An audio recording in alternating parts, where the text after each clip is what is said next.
Ladies and gentlemen, thank you for listening, downloading, and subscribing to the latest edition of the 12 Kyle podcast. I'm 12 Kyle.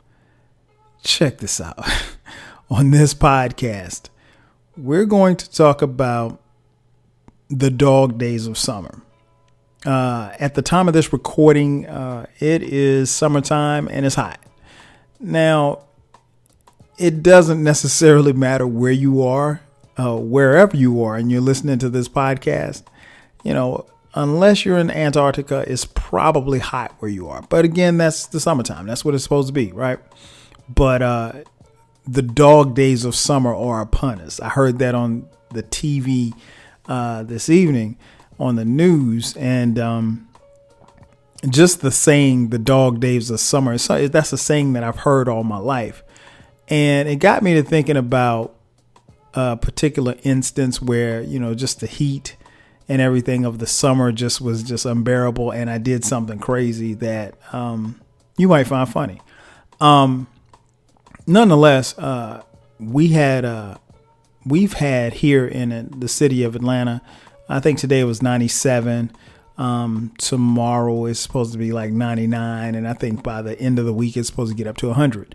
The heat index makes it feel like it's like 103. And, you know, it's the summertime and it's Atlanta, so it's going to be hot. And I think one of the things that really bothers people, not so much as the heat, but it's the humidity. Like, I mean, even at night, if you go outside, like it's like 85 degrees at night. It's just humid. And, you know, for people who have problems breathing, I wouldn't dare ask you to be outside for any extended period of time.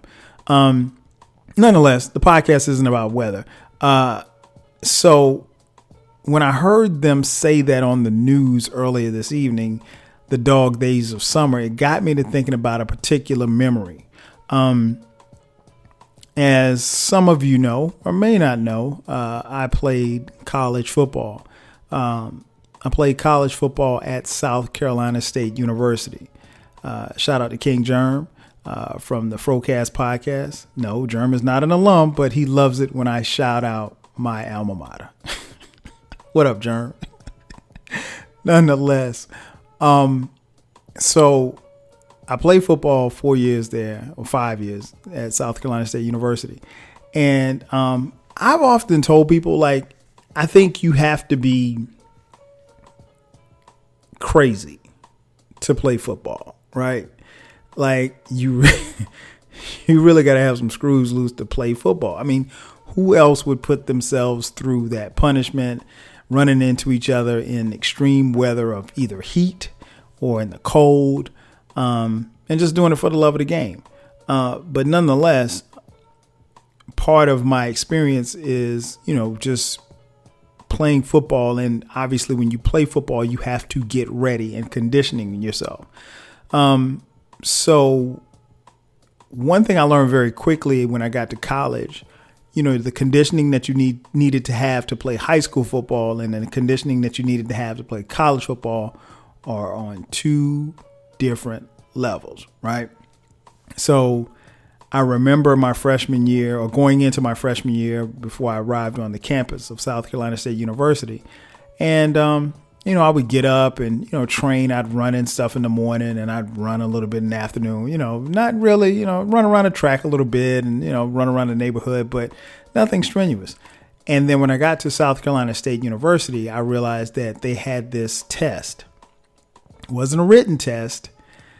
The test was called, simply put, the mile. And what it was that you had to run a mile in a timed, in a set amount of time, basically. And it depended on your position. For people like, say, I played wide receiver. So for people like me, we had to run a mile in 5 minutes and 45 seconds. For the bigger guys, I think they had to run it in 7 minutes and 15 seconds. I'll be the first to admit, like, I'm not a distance runner at all, right? So I wasn't really sure how to prepare myself. I mean, I ran, a bunch of, hundreds and 400s and, things around the track. But, trying to prepare yourself for the mile, it's not an easy task on top of you, working on your routes and catching the football and stuff like that. And simply put, to train yourself for football, you have to be in the heat. I mean, there's no way around it, right? So I remember my freshman year going to South Carolina State and having to run the mile. And I'd never run a timed mile before. And so I ran it. And the thing that they didn't tell you as a freshman was that, like, if you don't make the mile, if you don't make your allotted time, you got to run that shit again. So just imagine running a mile as fast as you could, and not making your time and having to run it again the next day either before practice or after practice. Right. So I had to run it like 3 times my freshman year, which was BS because really as a freshman, they should have cut me some slack, but they didn't. And it wasn't because I wasn't in shape. I just didn't. I'll be honest. I just did not know how to run a distance. I'm a sprinter, or at least I was. I ain't running shit now, but I was a sprinter, right? So, 100-yard dash, no problem. 40-yard dash, no problem. You get me running a mile, that's a problem. Because most people, when they run and they pace themselves. So anyway, so my freshman year, I get that out the way. And I finally, after 3 tries, I'll finally make it, right? So coming into my sophomore year, which is actually because I didn't play my freshman year. So it was my red shirt freshman year, my second year at the university. Summer's going, I went home for the summer and worked out crazy, caught a lot of passes, got my conditioning up and everything. And I mean, keep in mind, at the time, I probably weighed about 160 pounds with Timberlands on. Like I wasn't like a heavy guy or anything like that. So it wasn't like I had a lot of weight to carry, first and foremost. But the thing is, it doesn't matter how big you are, having to run in the heat and it's timed isn't easy at all. Most of you who are listening, you probably work out, you probably do a walk or something like that, or you go to the gym and you run on the treadmill. But just imagine somebody saying, okay, you got to run a mile and you have to run it in a specific amount of time. And if you don't make that time, you're going to have to run that again. You might go crazy. And for me, I think looking back on it now, and I've never been like, anxious or anything like that. The anxiety started to build up, right? So the closer and closer we're getting to coming to camp, I'm like getting really nervous about, whether or not I can make my mile. Now, keep in mind, all summer long, I've been training. I've been running 400s. And what I mean by 400, a 400 is a lap around the track. So I would run my 400s and I would run 4 because 4 would be a mile. But I never ran them consecutive. I would always just run 1, then I run 2, then I ran, I'd take a break or what have you. I probably should have run a complete mile, but I never did during my training. So, you come back to camp, you get there, and one of the great things about football camp is that, if you don't go to summer school and you don't see your teammates, for the most part, you haven't seen your teammates in a few months. So it's the whole idea of seeing the guys again and the camaraderie of the locker room and seeing your teammates, guys you're about to go to war with, so to speak.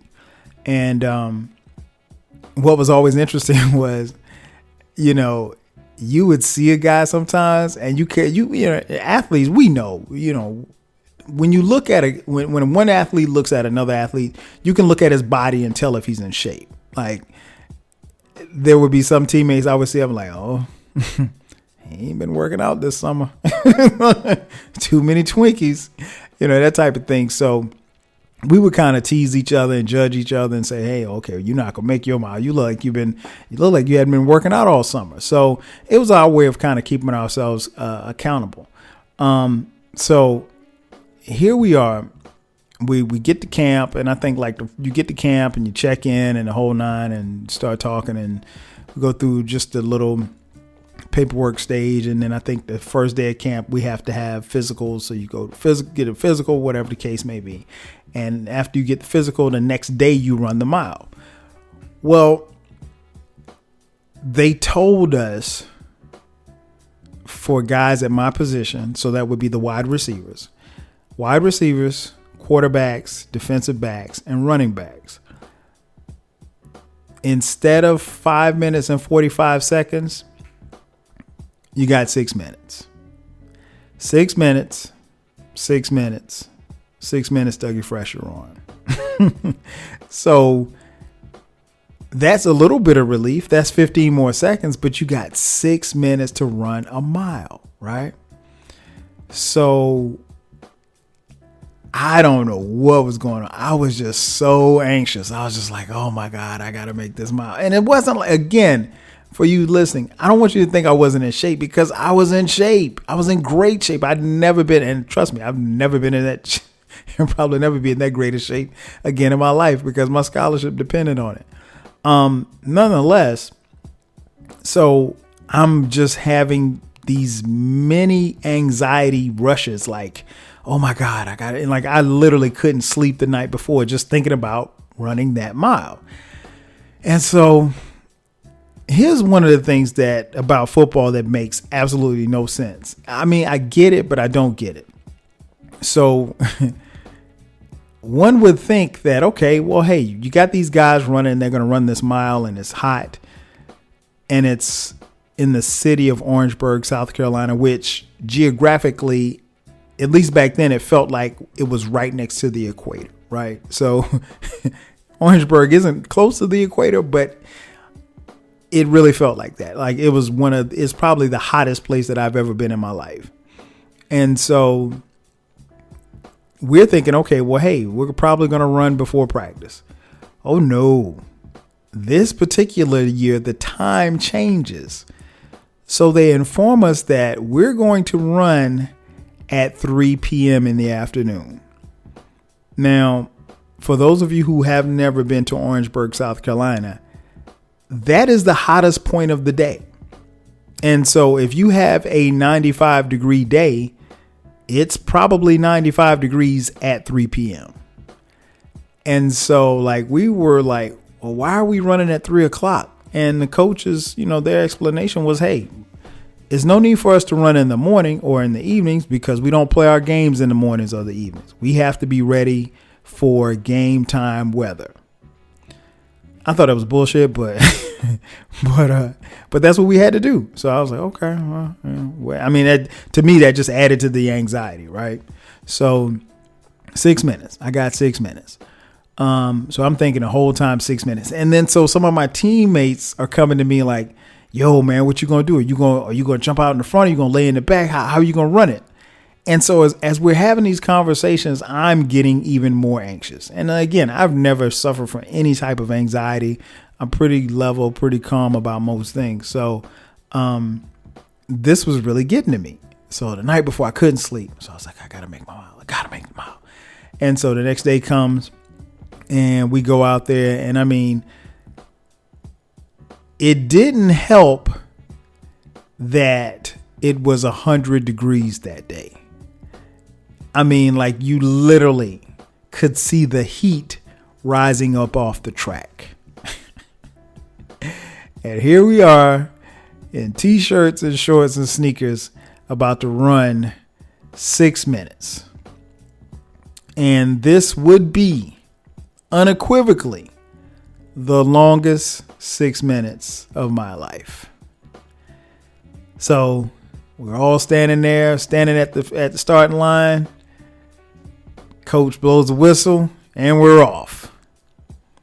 And for some reason, it just felt like I was floating. Like I don't know what was going through my body. I was just running and I was running hard, and I was feeling good, and I was breathing through my nose, which you can't breathe through your mouth, breathing through my nose, and I'm just pumping my arms and just running.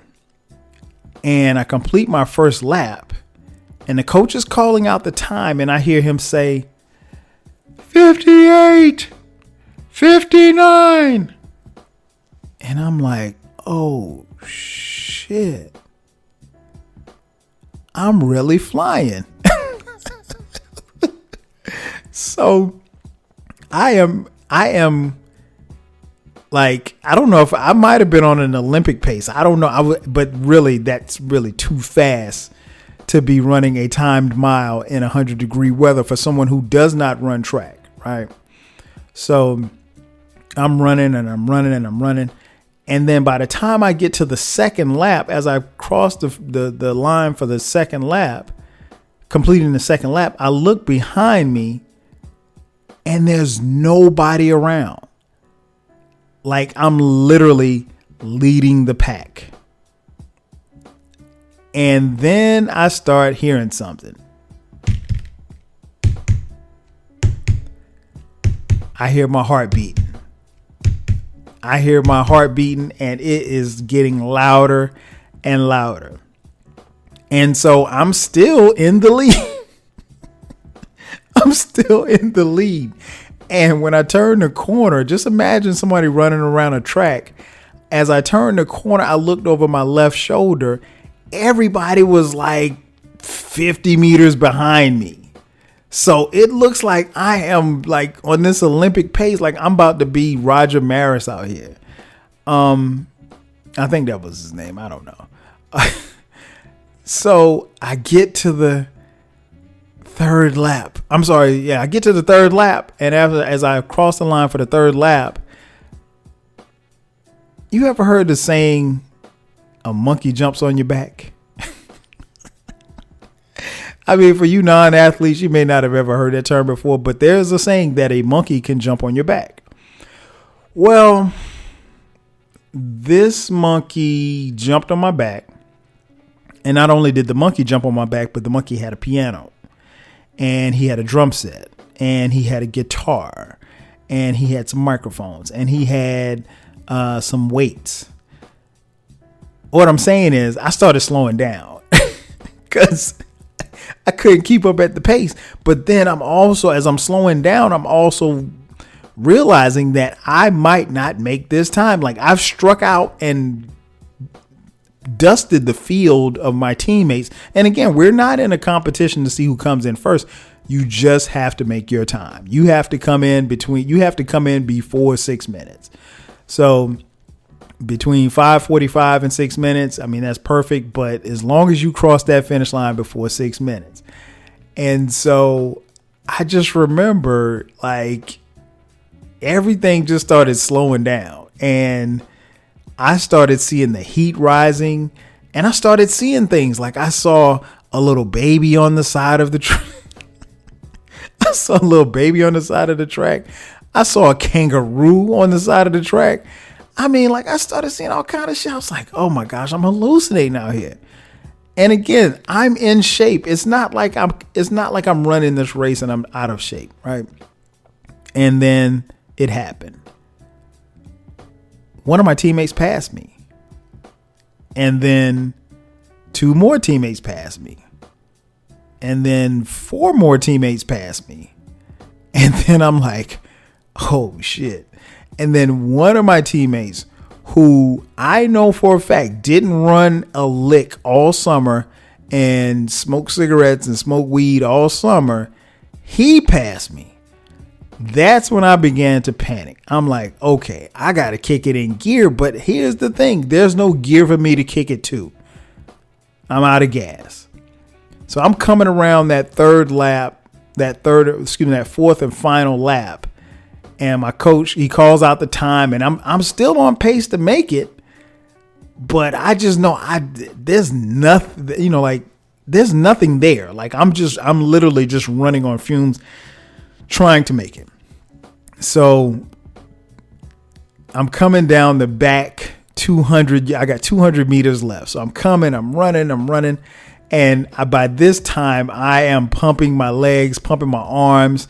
My head is thrown back, and it's like I'm barely making it. I'm still going, but my heart felt like it was about to jump out of my chest and run alongside with me. And so all I could hear was heart is just pounding, and I'm running. I'm hearing people cheer me on. Go, Kyle, come on, you can do it. Shit. I don't think I could do it. And so I just remember the last 100 meters, I just kind of blanked out. Like it was just, I felt like I was about to pass out, but I got some type of, burst, I guess, in my legs. I guess it might have been the afterburners. And I just remember I remember a couple of people were standing at the finish line cheering me on, telling me, hurry up. And I hear my coach, and he's like, 55, 56. And I'm not close to the finish line. 56, 57, 58, 59. Time. And as he says time, I just crossed the finish line. And as I crossed the finish line, I slowed down, and I think I took a knee. I might have took 2 knees. Hell, I might have laid down. I can't remember. I mean, like everything went, the sky turned purple. I don't know why, but the sky turned purple. I was clearly like hallucinating out there. And I remember somebody giving me some water, and one of the trainers gave me some water and he said, are you okay? And then I saw the kangaroo again on the track, and I drank the water, and the kangaroo disappeared. And I looked up, and I was like, I made it. I made it. And I was so happy that I made my time. And I mean, I barely made it. Again, I came across right at 6 minutes, but I barely made it, but I made it. And so once you make your mile, at least for me, the anxiety was off, because it wasn't like I didn't know the playbook and I didn't know my plays or anything like that. I knew everything that I needed to know football wise. I just couldn't get over that hurdle of making the mile, or at least in my mind. I think the hurdle probably was more mental than anything else. But yeah, I made it. And so naturally, when you make it, it's your turn to go sit on the side and watch everybody else run. And for those who don't make it, oh, you got all the jokes. I had some teammates whose names shall remain nameless. I don't want to call them out. That didn't make it. And it was funny as hell. I remember one teammate, when he crossed the finish line, and like the track was surrounded by grass. On the inside of the track was surrounded by grass. He ran off the track and into the grass and fell down on his face first, and he didn't make his mile. I've seen guys dive at the finish line only not to make it, and they just dove anyway just to scrape up themselves. I've heard stories about guys falling face first on the track. So yeah, it's always funny. And what's interesting is, like, when I see my teammates now, we always laugh about that. And they call me the rabbit, because that's what the track term is for a person who sets the pace of a distance race, a rabbit. While I did not set out to be the rabbit, that's just how I run. Those first 2 laps, I'm going hard, and the last 2, I'm trying to hold on. But yeah, so when I hear the term dog days of summer, that is what came to mind. And again, it's a funny story. I just had to share it with y'all. It's just, and what's weird is, like, having played football all my life, when this time of the year comes around, my body feels a certain kind of way. And so, like, I know, like, because I'm used to training this time of year, so I feel like I should be training. So even now, back in the gym and I'm working out, I still feel like I should be training for camp, even though I'm 20 years removed from football. And I'm not on scholarship, so I don't have to go run 6 miles in the heat. Could you get me to run a mile today on a track in 100-degree weather? Hell no. But I would rather run on a track than run on a treadmill. Running on a treadmill is boring to me. But I'm just glad that I made it. And it was the longest 6 minutes of my life. Thanks for checking out the latest edition of the 12 Kyle podcast. I'm your boy 12 Kyle. I'll catch you guys next time. 5,000.